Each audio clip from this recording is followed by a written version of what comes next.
Assalamualaikum warahmatullahi wabarakatuh. Kembali lagi bersama saya dari Rahmat Seri Mandala. Pada kesempatan yang kali ini kita akan membahas tentang video-video pembelajaran. Silahkan menyaksikan video saya. Check it out.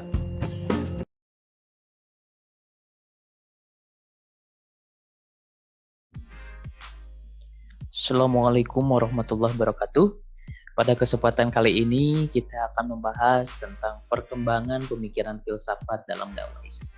Setelah kembali kita membahas tentang bagaimana filsafat dakwah dalam ranah umum, maka sekarang kita akan membahas pemikiran filsafat dalam dakwah Islam itu bagaimana secara perkembangannya. Saya di sini mengambil 5 contoh filsuf muslim misalnya yang kalian sudah pahami. Yang pertama misalnya Al-Hindi. Misalnya Al-Hindi ini mengarang hampir 241 karya. Ini macam-macam, bukan hanya dari bidang filsafat, tapi juga logika, aritmatika, astronomi, kedokteran, ilmu jiwa yang lebih dikenal sebagai psikologi sekarang, politik, optik, musika, matematika, dan lain sebagainya. Lalu kemudian ada Ibnu Sina. Mungkin ini kalau orang kedokteran pasti kenal dengan Ibnu Sina ataupun Avicenna, mereka mengenalnya dunia barat. Ibnu Sina ini dilahirkan pada saat kekacauan Bani Abbasiyah, menjelang kehancuran Bani Abbasiyah yang nantinya menjadi kerajaan-kerajaan kecil. Nah, beliau juga seorang filosof, seorang pakar bidang kedokteran dan lain sebagainya. Lalu kemudian ada yang dinamakan sebagai Al-Farabi. Nah, Al-Farabi ini sebelumnya ketika dewasa dia pindah ke Baghdad, dan di Baghdad lah dia membentuk sebuah peradaban yang sekarang menjadi pusat pemerintahan dan pusat ilmu pengetahuan pada masanya.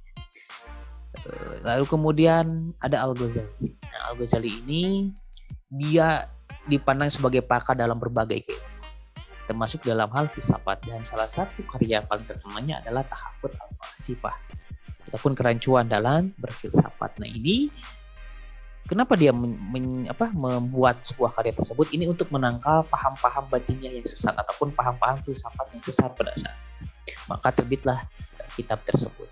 Lalu kemudian ada yang terakhir, ini Ibnu Rushd. Ini sering sekali Ibnu Rushd dan Al-Ghazali ini sering berbeda pandangan ataupun ikhtilaf.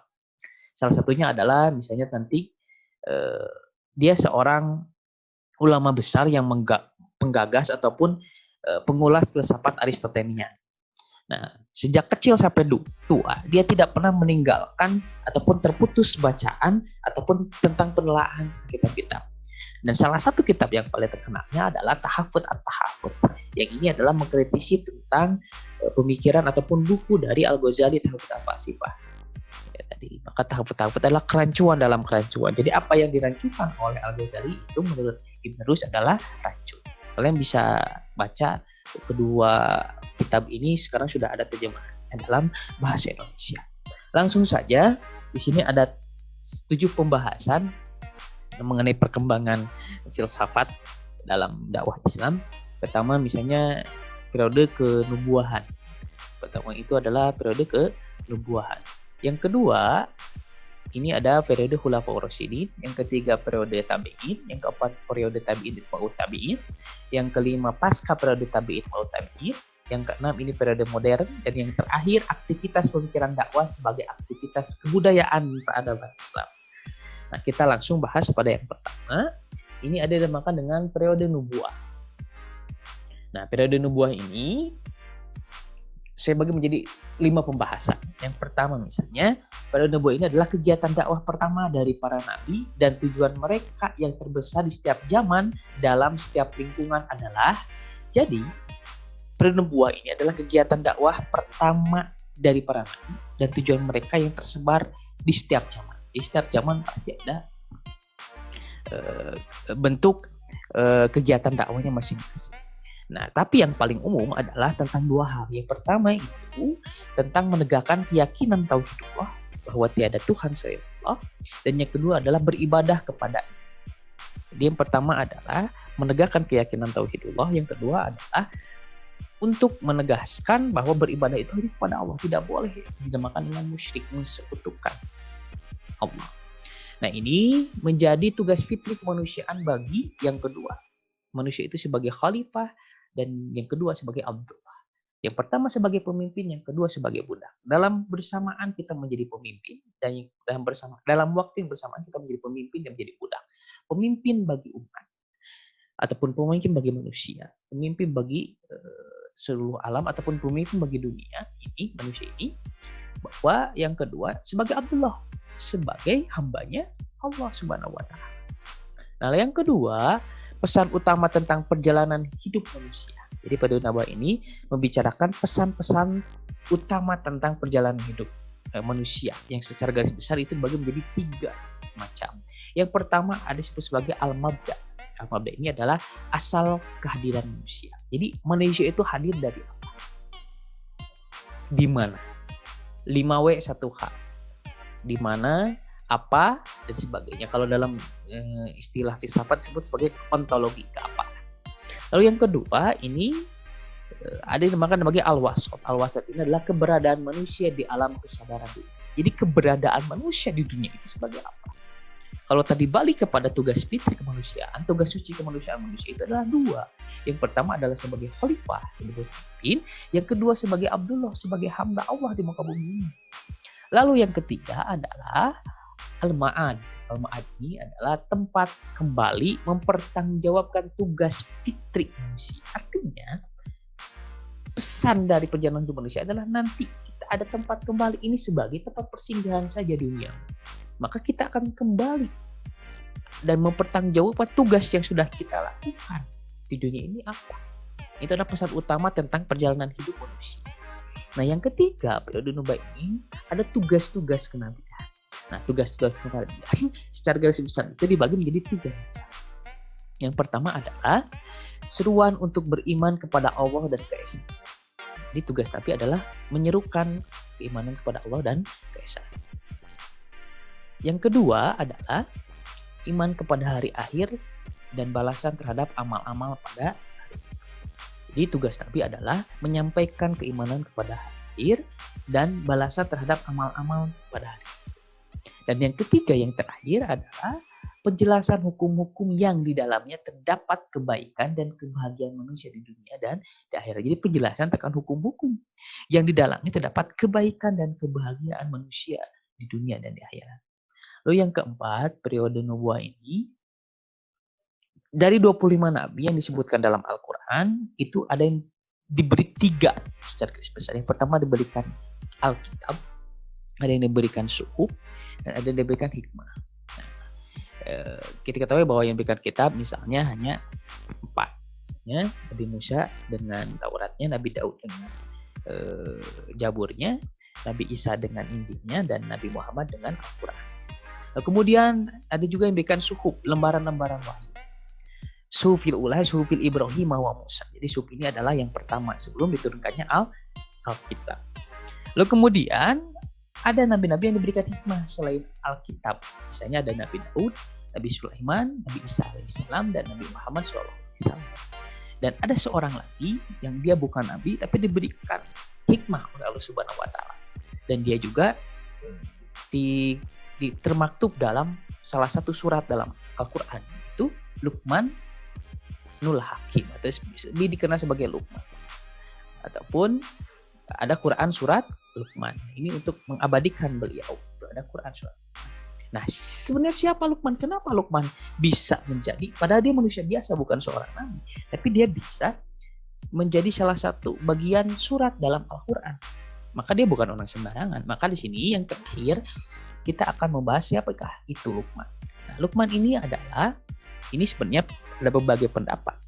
Tapi pendapat yang kaum muslim berpendapat, sebagian kaum muslim berpendapat Luqman ini adalah bapak filosof. Jadi filosof pertama Yunani yaitu Empedokles ini berguru kepada Luqman. Lalu kemudian menyusul Pitagoras. Pitagoras ini adalah murid dari Empedokles. Setelah itu berturut-turut menyusul Socrates, Plato, dan Aristoteles. Yang kemudian Aristoteles nanti mempunyai murid namanya Alexander, yang lebih kenal sekarang Iskandar Zulkarnain. Nah, ini ia belajar hikmah kepada Aristoteles. Alexander Zulkarnain ini belajar hikmah selama 20 tahun. Lalu kemudian dari mana ilmu dari Luqman ini? Nah, ilmu dari Luqman ini dinisbahkan kepada pemikiran filosof Hermes Dan rentang waktu antara Hermes hingga awal hijrah Nabi yang terakhir, misalnya sampai Hermes kepada Nabi Muhammad itu 372,5 tahun. Ini menurut perhitungan Abu Ma'syar. Nah ini jadi Hermes ini berada ketika 3.725 tahun sebelum hijrahnya Nabi. Nah ada yang mengatakan bahwa Hermes ini adalah Nabi Idris. Ada yang mengatakan ya dia benar-benar filosof Yunani dan sebagainya, Yunani kuno. Tapi dalam Islam ada beberapa pandangan yang memandang bahwa Hermes ini adalah yang mengenalkan kata, yang mengenalkan kalimat, yang mengenalkan ilmu pengetahuan. Itu kalau dalam bangsa ini disebut Hermes. Kalau di kita itu adalah Nabi Idris. Makanya ada sebagian kalangan pendapat filosof Muslim mengatakan bahwa Hermes ini adalah Nabi Idris. Lalu kemudian yang kedua, setelah tadi ada periode kemudian, yang kedua diteruskan oleh periode Khulafaur Rasyidin atau khalifah yang empat. Nah, khalifah yang empat ini seperti kita ketahui ada Abu Bakar Siddiq, ada Umar bin Khattab, ada Utsman bin Affan, dan ada Ali bin Abi Thalib. Saya tidak akan bahas satu persatu tentang hal ini, tapi saya bahas secara garis besar periode Khulafaur Rasyidin. Nah, pemikiran dakwah ketika zaman Khulafaur Rasyidin ini yang berkembang itu adalah metodenya itu nakal dan akal. Jadi seimbang antara metode akal dengan metode wahyu. Nah, kesembingan ini orientasi utama pengembangan dakwah itu adalah yang paling utama itu adalah futuhat. Apa itu futuhat nanti akan dijelaskan di akhir. Secara sederhana, futuhat itu adalah konsolidasi dan ekspansi Islam di semenanjung Arab dan sekitarnya pada saat itu. Karena tahapan masih sedikit, belum luas. Nah, nanti akan diluaskan pada saat Umayyah, Abbasiyah yang mencapai kejayaan ketika dinasti Turki dan Ottoman yang terakhir. Lalu kemudian ada disebut sebagai hikmah praktis telah diperoleh para Khulafaur Rasyidin melalui apa? Jadi hikmah itu melalui praktis itu didapatkan melalui perilaku mereka. Banyak mengamalkan ilmu dengan jujur dan ikhlas, istiqomah, pengalaman dan kemahiran, strategi yang bijak, dan memahami seni-seni dakwah. Mereka memandang penting penggunaan akal dalam kehidupan. Itu hikmah praktis yang diperoleh dari Khulafaur Rasyidin. Contohnya bagaimana? Misalnya dari pandangan salah satu khalifah Ali bin Abi Thalib. Misalnya Khalifah Ali bin Abi Thalib pernah mengatakan, bila Tuhan menyempurnakan akal seseorang, maka sempurnalah akhlak dan kepakaran orang itu. Jadi bila Tuhan di sini Allah Subhanahu wa taala menyempurnakan akal seseorang, maka sempurnalah yang lain, misalnya akal dan kepakaran orang itu. Maka dari itu berapa pentingnya akal, misalnya menurut pandangan Ali bin Abi Thalib atau Ali radhiyallahu anhu. Nah, maka pemberian Allah yang paling utama bagi seseorang adalah akalnya tadi. Karena tidak akan ada kebaikan yang sebaik akal. Dengan akal seseorang pemuda dapat eksis dengan manusia. Karena ilmu dan pengamatannya senantiasa bersifat rasional. Jadi eksistensi manusia itu bisa dilihat dari bagaimana dia menggunakan akalnya. Lalu yang terakhir adalah futuhat. Nah, futuhat ini adalah proses menghadirkan dan mendatangkan Islam ke daerah yang dituju dengan tidak memaksakan rakyat. Artinya, Islam datang melakukan futuhat. Futuhat di sini adalah menghadirkan dan mendatangkan Islam ke daerah-daerah yang belum orang mengenal Islam. Tapi dengan tujuan tidak memaksa. Beda dengan perang. Ini harus dibedakan antara misalnya ketika penjajah dengan futuhat. Kalau futuhat, kita menghadirkan dan mendatangkan Islam ke daerah yang dituju dengan tidak memaksakan ke rakyatnya untuk mengubah agamanya. Mereka menerima dan memeluk Islam bukan karena paksaan, sekali lagi, tetapi atas dasar pilihan dan kebebasan hendaknya. Setelah tadi misalnya mempertimbangkan secara objektif dan proporsional terlebih dahulu. Jadi tidak memaksakan, karena dakwah itu bukan memaksa, tapi mengajak. Jadi itulah perbedaan antara futuhat dengan misalnya imperialisme, misalnya perbedaan futuhat dengan menyebarkan ajaran 3G, misalnya Gulf, Gospel, melalui penjajahan dan sebagainya. Lalu kemudian periode selanjutnya adalah periode tabi'in. Nah, periode tabi'in ini adalah mereka yang hidup sesudah generasi sahabat Nabi. Sebutlah tabi'in. Mereka adalah orang-orang yang mampu bersifat bijak dalam menyalurkan kewajiban dakwah. Nah, tokoh-tokohnya misalnya tokoh pemikir dakwahnya atau rijalul dakwahnya pada periode ini adalah Sa'id bin Musayyab, Hasan bin Yasir al-Basri, Umar bin Abdul Aziz, Abu Hanifah, dan misalnya yang paling terkenal itu adalah Umar bin Abdul Aziz yang merupakan seorang khalifah pada zaman Daulah Bani Umayyah. Lalu kemudian hikmah praktis yang dikembangkan oleh keempat tokoh yang tadi, misalnya yang paling terkenal pada periode ini adalah memulai dengan memperbaiki diri sendiri. Jadi dimulai dari dia memperbaiki diri sendiri sebelum memperbaiki orang lain. Dikenalan misalnya dakwah nafsiyah. Dan yang kedua adalah memperbaiki keluarga. Setelah kita memperbaiki diri, baru perbaikilah keluarga kita. Belum kepada orang lain. Orang yang paling dekat dengan kita. Bahkan Rasulullah SAW pun pertama kali mengajak dakwah itu adalah kepada orang terdekatnya. Kepada Abu Bakar, kepada istrinya, kepada keponakannya Ali, dan lain sebagainya. Lalu kemudian barulah memperbaiki umat. Dengan apa? Dengan mengembangkan dakwah pada saat itu dengan surat-surat. Melalui media. Nah, periode tabi'in ini sudah mulai melalui media. Medianya apa? Surat pada saat itu. Karena sekarang surat tidak mulai lagi, mungkin sekarang medianya apa diganti? Dengan media seperti yang saya lakukan. Dengan media internet, dengan YouTube, dengan Instagram, dengan Facebook, dan lain sebagainya. Yang selanjutnya adalah menanamkan perasaan takut pada Allah SWT. Nah, dan langkah selanjutnya adalah harus menanamkan rasa takut, menanamkan khauf kepada Allah SWT. Jangan takut kepada manusia, jangan takut kepada raja, jangan takut kepada pemimpin, takutlah kepada Allah SWT. Dan yang selanjutnya itu berpegang teguh pada agama Allah. Apa itu? Islam yang rahmatan lil alamin, dan memperhatikan umat manusia yang paling muda ini.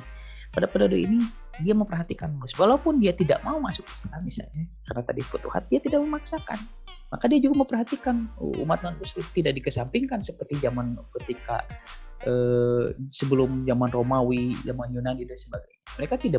Mereka bahkan cenderung mengkasta-kastakan kita ini. Walaupun mereka tidak mau masuk Islam, tapi kita tetap memperhatikan umat manusia pada saat itu. Nah, pada zaman ini juga metode pemikiran dakwah lebih banyak menggunakan penalaran metode muhadisi, yang lebih banyak berorientasi pada nakal daripada apa. Jadi lebih banyak di sini metodenya itu lebih banyak nakalnya daripada akal. Lebih banyak tentang wahyu-wahyu daripada tentang akal. Yang digunakan oleh metode disebutnya metode mutakalimin. Nah, lalu selanjutnya ada disebut sebagai metode tabi'in atau tabi'in. Nah, pengertian dan tokoh-tokohnya. Nah, sebutan tabi'in atau tabi'in ini adalah ditunjukkan bagi generasi yang hidup setelah tabi'in yang mendapatkan nilai keutamaan. Kajiannya lebih berorientasi pada syariat sebagai pesan dakwah. Jadi kajiannya adalah syariat sebagai pesan. Lalu kemudian ada beberapa tokoh yang tergolong di jalur dakwah dalam periode ini. Ada Imam Malik bin Anas, ada Imam Syafi'i, Imam Ahmad bin Hambal, dan lain sebagainya. Lalu kemudian periode A dan B dapat dikategorikan pula sebagai periode salaf. Dan periode setelah salaf disebut khalaf. Nah, ini maksudnya masuk ke dalam salaf, masih dalam periode salaf. Nah, setelah ini barulah ada disebut sebagai periode khalaf. Apa itu periode salaf dan khalaf akan dijelaskan pada pertemuan selanjutnya. Lalu kemudian hikmah praktis apa yang diperoleh pada periode ini? Yang pertama adalah dikembangkannya tidak jauh beda dengan hikmah praktis bagian yang dibuahyakan. Namun terdapat sedikit perbedaan pada periode ini yang menunjukkan itu sikap dan periode hikmahnya, yaitu berpikir sebelum menjawab dan berdialog. Jadi sebelum Anda menjawab dan berdialog, itu ada proses berpikir sebelum. Jadi tidak asal bunyi, tidak asal mengucapkan saja, tapi ada proses berpikir di dalamnya.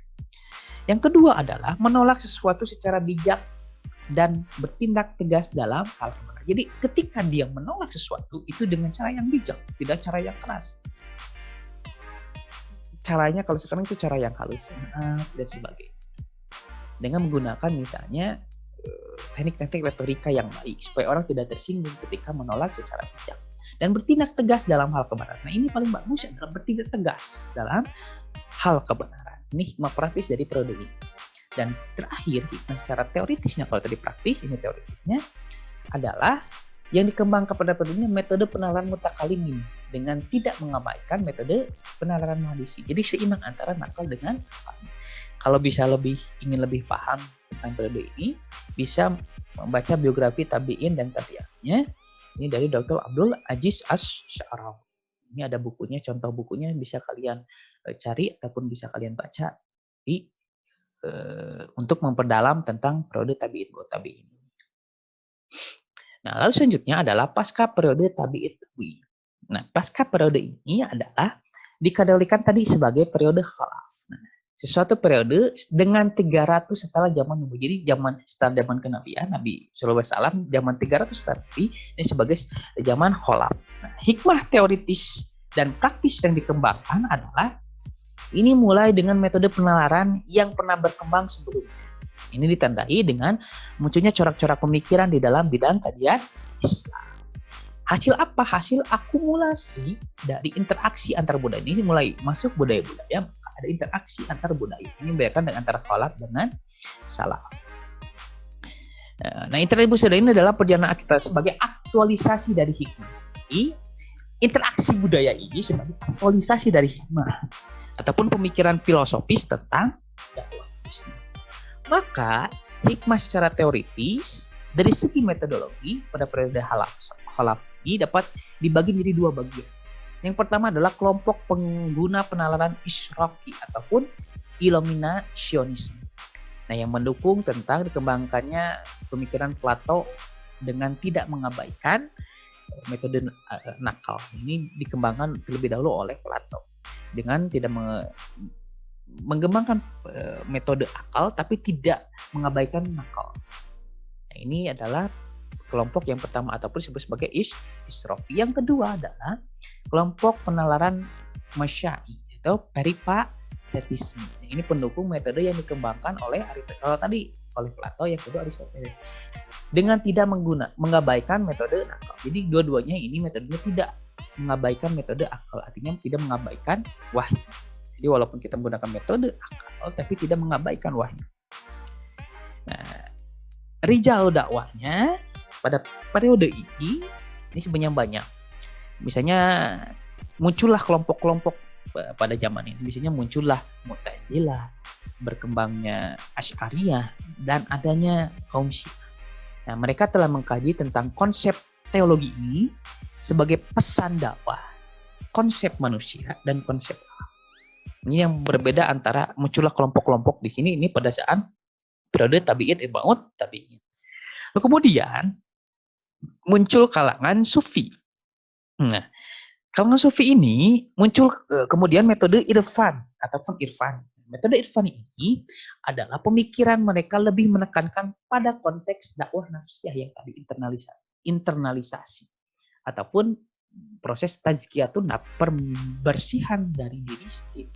Nah, interaksi ajaran Islam ini pada tangkapan intrapersonal, artinya pada dalam diri manusia itu sendiri.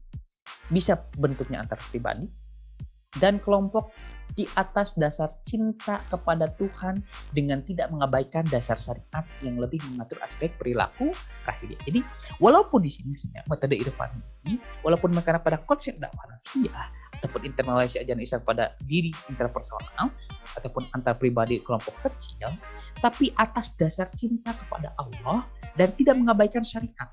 Ini yang misalnya dia tetap mengabaikan syariat untuk aspek lahiriah. Ini pasca periode tabi'in Iba'ud. Nah, lalu kemudian bagaimana perkembangan Islam pada zaman modern?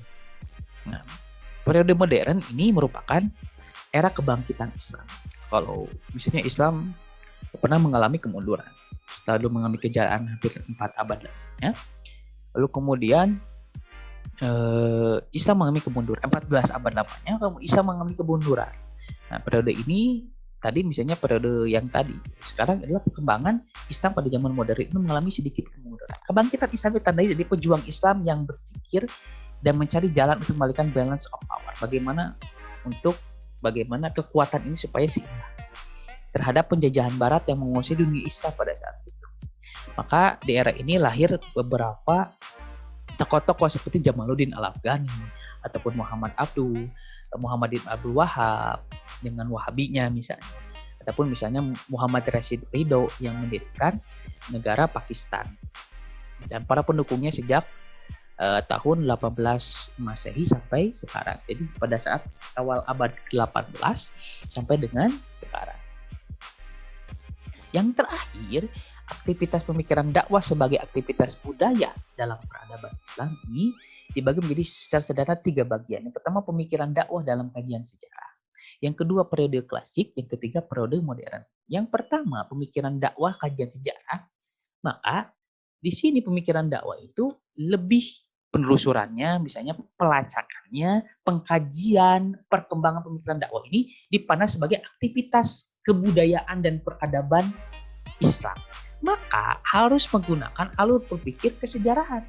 Maka pemikiran dakwah kajiannya adalah pertama adalah kajian sejarah. Dengan demikian perkembangan itu dapat distrukturkan dan diperiodisasikan seperti tadi misalnya saya sudah melakukan periodisasi dari mulai nubuah sampai yang terakhir zaman modern. Jadi sudah terstruktur dalam periodisasi. Yang kedua, ini periode klasik. Nah, periode klasik merupakan masa kemajuan Islam pertama. Itu 650 sampai 1000 Masehi dan pada tahun 1000 sampai 1250 Masehi yang merupakan masa disintegrasi ataupun peralihan. Nah, kemudian periode berikutnya adalah periode pertengahan yang merupakan masa kemunduran. Ada pemunduran. Tadi masa kejayaan, lalu masa disintegrasi, kemudian ada masa kemunduran. Ini pada saat 1250 sampai 1500. Jadi maaf ini 1250 sampai 1500 Masehi. Nah, yang terakhir adalah periode modern. Nah, periode modern ini diawali pada abad 18 sampai dengan sekarang. Pada 3 periode ini, pada hakikatnya kegiatan pemikiran dan aktivitas dakwah ini berlangsung. Sebab jika kegiatan ini terhenti, maka berhenti pula perkembangan kehidupan umat manusia di alam jagat ini, ataupun kehidupan umat Islam akan berhenti ketika ini tidak berjalan. Mungkin itu saja pembahasan pada pertemuan kali ini. Jangan lupa like, comment, subscribe, dan share. Dan jangan lupa bunyikan lonceng di bawah agar bermanfaat bagi orang lain untuk menyaksikan video ini. Sekian, akhirul kalam. Wassalamualaikum warahmatullahi wabarakatuh.